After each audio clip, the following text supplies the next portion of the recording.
हम लोगों ने 2019 में भी पटना में प्रेस कॉन्फ्रेंस करके कहा था कि साहब बीजेपी को अकेले कोई पार्टी राष्ट्रीय स्तर पर भी राज्य स्तर पर भी हराने के लायक नहीं है।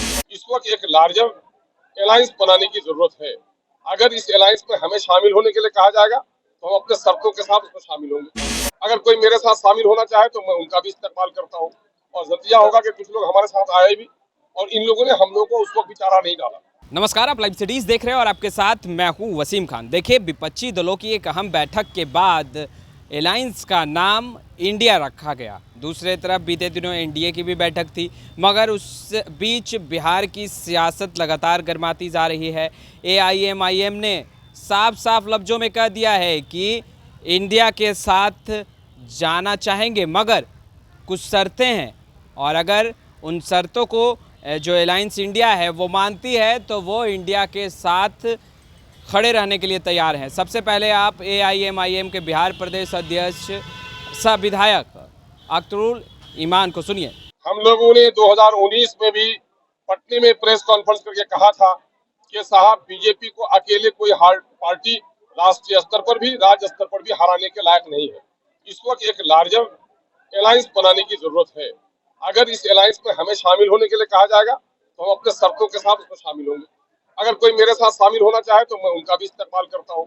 और नतीजा होगा कि कुछ लोग हमारे साथ आए भी और इन लोगों ने हम लोगों को उस वक्त विचारा नहीं डाला।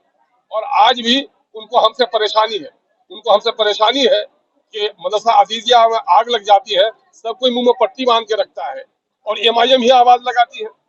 कहीं पर भी रिजवी की गर्दन काटी जाए या रामू की गर्दन काटी जाए, गुलनाज को जलाया जाए या सनोवर के गले को दबाया जाए, मदरसे को जलाया जाए या शमशान पर लड़ाई हो, आवाज तो एमआईएम उठाती है। तो इससे परहेज करो।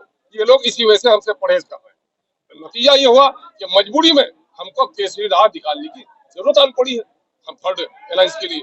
तो आपने सुना, अख्तरुल ईमान को स्पष्ट रूप से कहते नजर आ रहे हैं कि इंडिया के साथ जाएंगे, उन्हें कोई गुरेज नहीं है, क्योंकि देश में जो अभी वर्तमान स्थिति है, मौजूदा हालात हैं, उसको लेकर वह इंडिया के साथ जाएंगे, मगर कुछ शर्तें हैं। अगर अलायंस इंडिया जो है वो उन शर्तों को मानती है, यानी कि जो विपक्षी दलों का एक बड़ा अलायंस बना है और उस अलायंस का नाम जो है वो इंडिया रखा गया है, वो उनके साथ जाने को तैयार हैं, मगर कुछ शर्तें होंगी। अगर उन शर्तों पर सहमति बनती है तब असदुद्दीन ओवैसी इंडिया के जो है वो हिस्सा होंगे। मगर कहीं ना कहीं कई सवाल हैं जो अब भी उठ रहे हैं। एक तरफ एनडीए की बैठक बीते दिनों देखने के लिए मिली, दूसरी तरफ विपक्षी दलों की बैठक देखने के लिए मिली, मगर उस बीच जो नाम है असदुद्दीन ओवैसी, उन्हें जो है विपक्षी दलों ने